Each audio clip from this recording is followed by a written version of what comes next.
Hi guys, कैसे हैं आप लोग। चलिए आज के अगले टॉपिक के विषय में बात करते हैं। हमारा जो अगला टॉपिक है वो है वैद्युत द्विध्रुव के कारण किसी बिंदु पर वैद्युत क्षेत्र की तीव्रता। ये हमारा अगला टॉपिक है। चलिए, टॉपिक थोड़ा सा लंबा है, थोड़ा सा टफ है अदर टॉपिक की तुलना में, ध्यान से समझेंगे। चलिए,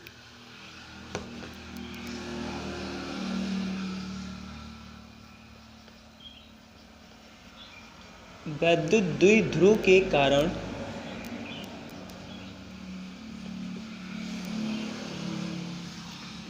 किसी बिंदु पर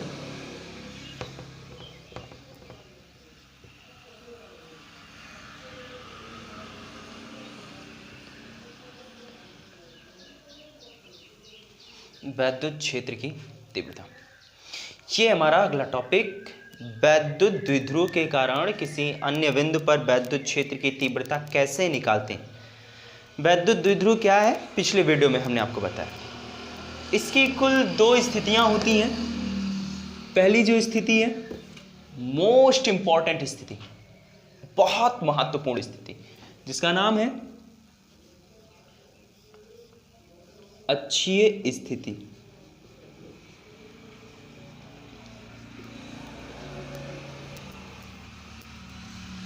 ये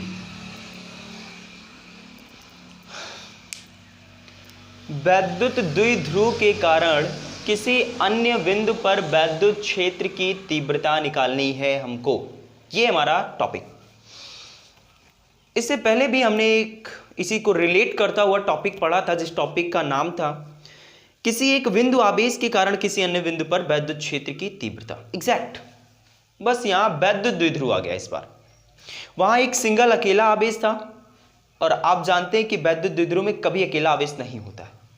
यहां जो आवेश होते हैं हमेशा दो आवेश होते हैं। कैसे आवेश होते हैं ये परिमाण में तो आपस में बराबर होते हैं, लेकिन इनकी जो प्रकृति होती है ये एक दूसरे के विपरीत होती है।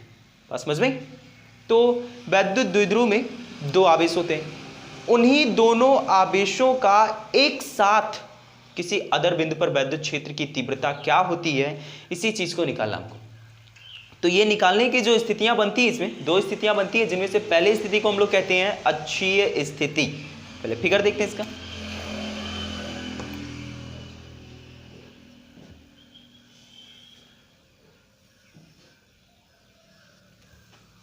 ये आपका रिप्रेजेंटेशन होता है वैद्युत द्विध्रुव का।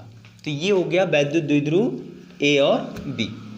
एक पर आवेश मान लेते हैं -q, दूसरे पर +q, और इनके बीच की जो अल्पतम दूरी होती है ये मान लिए 2l मीटर हो गया। ये आपका हो गया रिप्रेजेंटेशन वैद्युत द्विध्रुव का। ये आपने वैद्युत द्विध्रुव बना दिया। आप देख रहे हैं वैद्युत द्विध्रुव में दो आवेश आपको क्लियर नजर आ रहा है, एक तो आपका -q, दूसरा आपका +q। दोनों आवेशों के बीच की कुल दूरी कितनी है, 2l है। अब यहां से अब जरा ये टॉपिक को रिलेट करो। वैद्युत द्विध्रुव के कारण किसी अन्य बिंदु पर वैद्युत क्षेत्र की तीव्रता निकालनी है।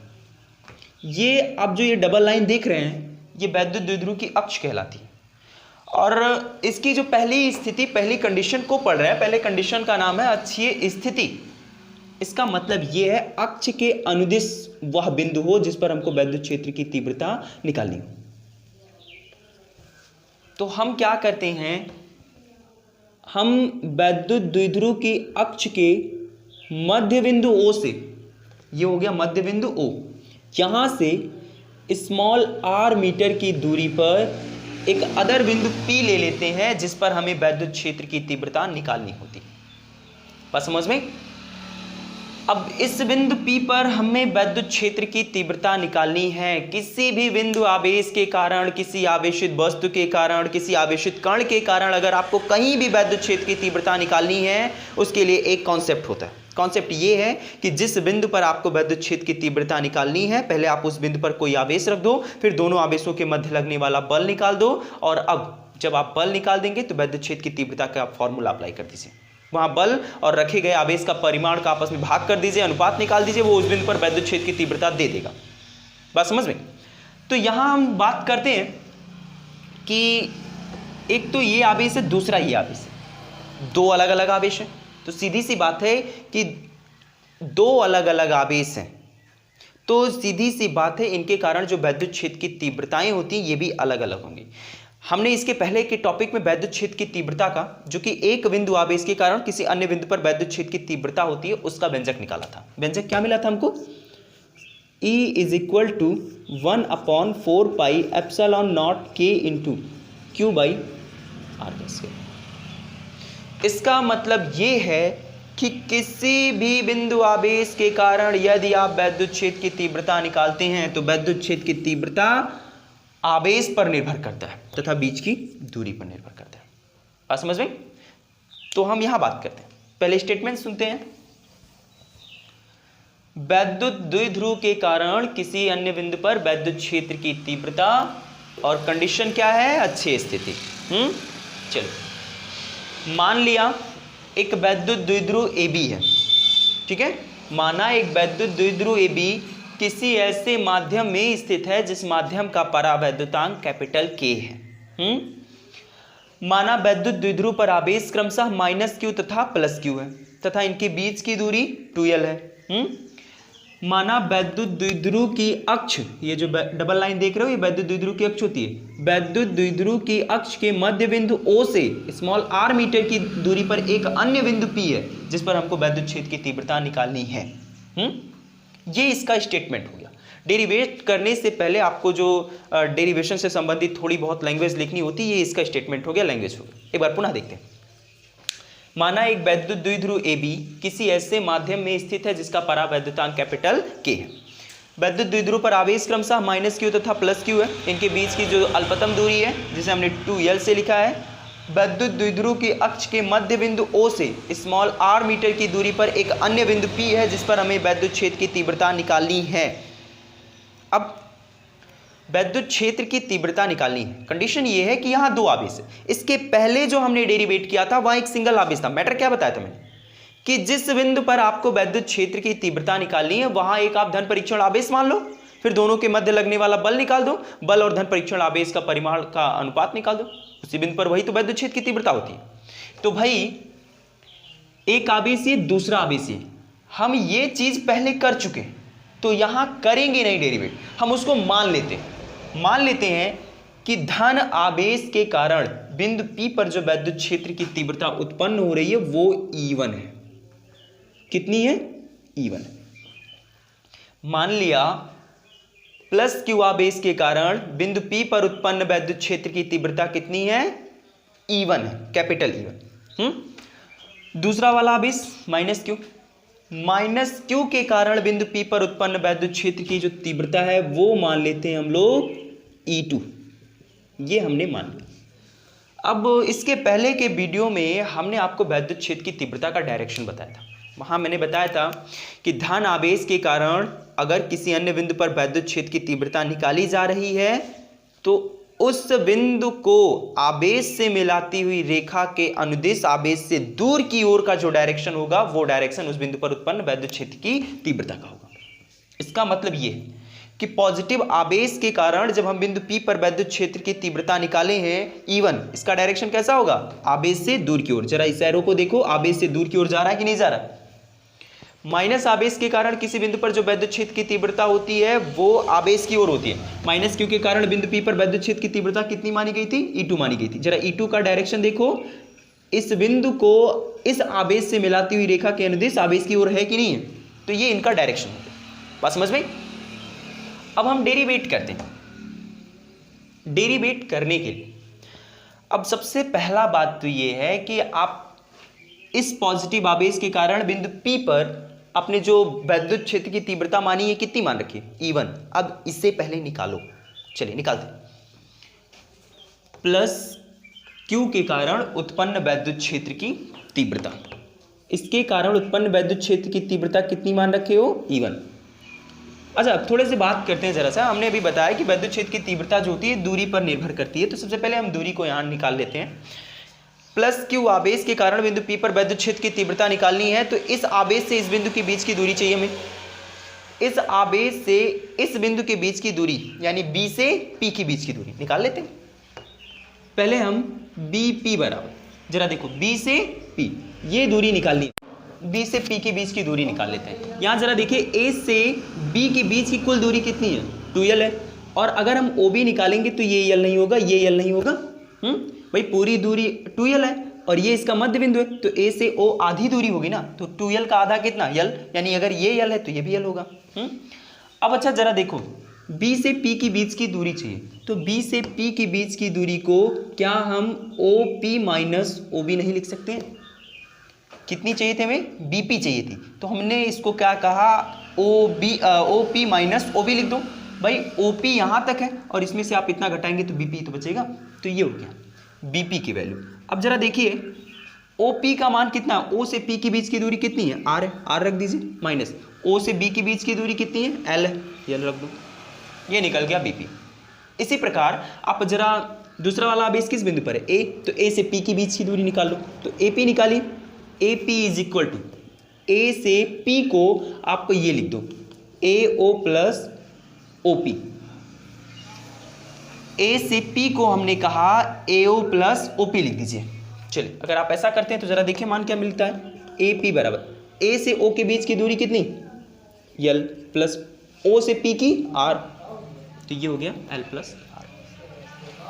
अब आप सबसे पहला काम ये करिए, प्लस क्यू के कारण बिंदु P पर वैद्युत क्षेत्र की तीव्रता कितनी मान रखे हो, E1 मान रखे हो, तो सबसे पहले इससे निकालो, E1 is equal to 1/4πε0 k into, भाई अभी ये इतना पूरा फंक्शन भूल जाओ आप, अभी सिर्फ इतना ध्यान में रखो कि ये एक आवेश प्लस क्यू है, ये एक अकेला सिंगल आवेश है और इसके कारण हमको इस बिंदु P पर वैद्युत क्षेत्र की तीव्रता निकालनी है।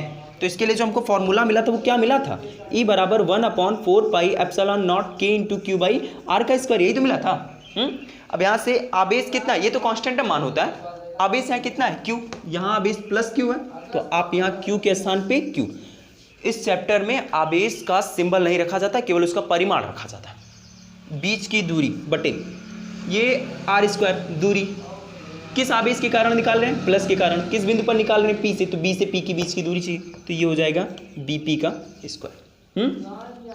अब यहाँ से E1 is equal to 1/4πε0 k into Q by, जरा BP की वैल्यू देखिए, R माइनस L का होल स्क्वायर, ये प्लस आवेश के कारण बिंदु P पर उत्पन्न वैद्युत क्षेत्र की तीव्रता का मान मिल गया आपको।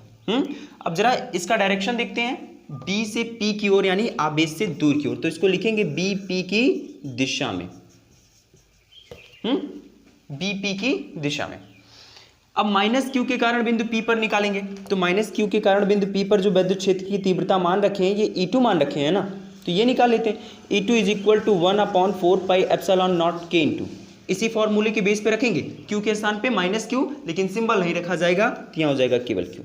अब ये आवेश किस बिंदु पर है, A, किस बिंदु पर निकाल रहे हैं, P पर, तो A से P के बीच की दूरी यानी AP का स्क्वायर। यहाँ P की वैल्यू जरा पुट कीजिए, तो ये हो जाएगा 1/4πε0 k into Q by AP की वैल्यू कितनी है, L प्लस R या R प्लस L का होल स्क्वायर, हो गया। अब आप बिंदु P पर परिणामी वैद्युत क्षेत्र की तीव्रता निकालिए, क्या निकालिए, परिणामी। परिणामी का मतलब ये है कि भाई ये जो हमने वैद्युत क्षेत्र की तीव्रताएं निकाली हैं ये अलग अलग आवेशों के कारण है, लेकिन हमें एक साथ वैद्युत क्षेत्र की तीव्रता के कारण ना एक साथ दोनों आवेशों के कारण ना वैद्युत क्षेत्र की तीव्रता को देना है, तो इसके लिए आप दोनों का E1 और E2 का रिजल्टेंट निकालिए, परिणामी मान निकालिए। परिणामी मान निकालने के लिए यदि राशियां सदिश हों तो उनके डायरेक्शन देखे जाते हैं। हमें ऑलरेडी मालूम है कि वैद्युत क्षेत्र की तीव्रता एक सदिश राशि है और ऐसी स्थिति में अगर ये राशि सदिश है तो यहाँ पे हम E1 और E2 के डायरेक्शन देखेंगे, E1 इधर जा रहा है, E2 इधर जा रहा है, एक दूसरे के एग्जैक्ट विपरीत है कि नहीं है, और अगर सदिश राशियां एक दूसरे के विपरीत दिशा में होती हैं तो उनका रिजल्टेंट निकालने के लिए उनका अंतर निकाला जाता है। अतः बिंदु P पर परिणामी वैद्युत क्षेत्र की तीव्रता, बिंदु P पर परिणामी वैद्युत क्षेत्र की तीव्रता निकालते हैं, E इज इक्वल टू, मान लेते हैं वो परिणामी E हो गया, क्या करें E1 में से E2 को घटा दें,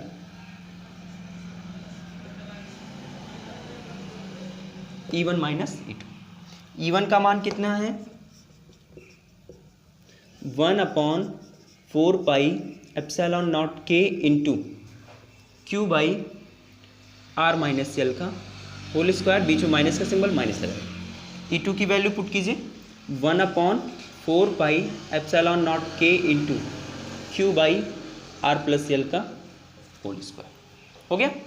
आपको ऊपर नीचे कुछ मिला करके जो कॉमन दिख रहा है जरा साइड निकाल दीजिए उसको। ये हो जाएगा Q by 4πε0 k into 1/r minus L का होल स्क्वायर। ये कॉमन निकल गया। अगर ये कॉमन निकालेंगे तो यहाँ क्यू के स्थान पे 1/r माइनस यल का होल स्क्वायर बचेगा। यहाँ से कॉमन निकाला गया तो इधर बचेगा 1/r प्लस यल का होल स्क्वायर। यहाँ पे अब इसे सॉल्व करते हैं। अंदर जो ब्रैकेट में इसे सॉल्व करिए। E is equal to Q by 4πε0 k into, इसका मल्टीप्लाई ज़रा इधर कीजिए तो ये हो जाएगा r प्लस यल का whole square minus r minus L का होल स्क्वायर बटे, इन्हें आपस में मल्टीप्लाई करेंगे तो ये r square minus L square का होल स्क्वायर बनेगा। ये जो ब्रैकेट है ज़रा इस ब्रैकेट को खोल दीजिए।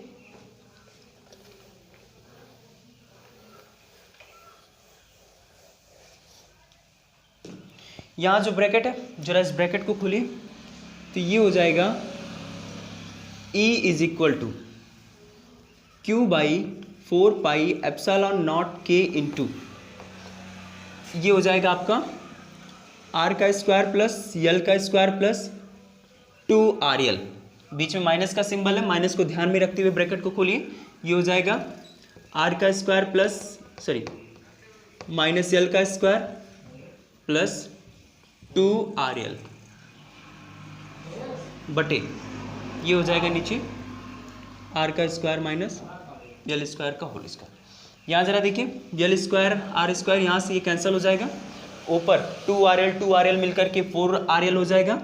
E is equal to Q by 4πε0 k into, ये हो जाएगा 4rl बाई, ये हो जाएगा r square minus L square का होल स्क्वायर। यहाँ ज़रा देखिए, यदि r is greater and greater than L, यानी r की तुलना में यल बहुत बड़ा है, तो हम r स्क्वायर की तुलना में यल स्क्वायर को नगण्य मान लेते हैं,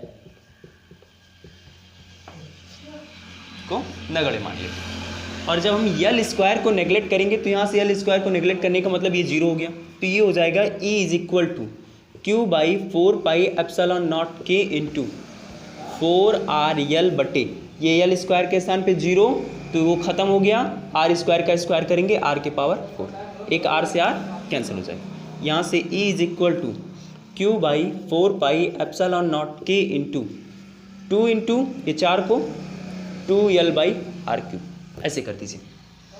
अब यहाँ पे जरा इस क्यू को बीच में ले आओ तो ये हो जाएगा E is equal to Q के स्थान पे 1 4πε0 k इंटू क्यू यहाँ चला जाएगा तो ये हो जाएगा 2 into 2ql by R Q, और हम जानते हैं चूँकि 2ql is equal to P, ये इसके स्थान पे आप p पुट कर दीजिए तो ये हो जाएगा E is equal to 1/4πε0 k into 2p by R Q, मात्रक हो जाएगा न्यूटन प्रति कूलम। ये हो गया किसी वैद्युत द्विध्रुव के कारण किसी अन्य बिंदु पर वैद्युत क्षेत्र की तीव्रता का व्यंजक। आप इसे एक बार पूरा ध्यान से देखिएगा, रिपीट करके वीडियो को देखिएगा, नहीं समझ में आएगा तो फिर आप कमेंट में बताइए।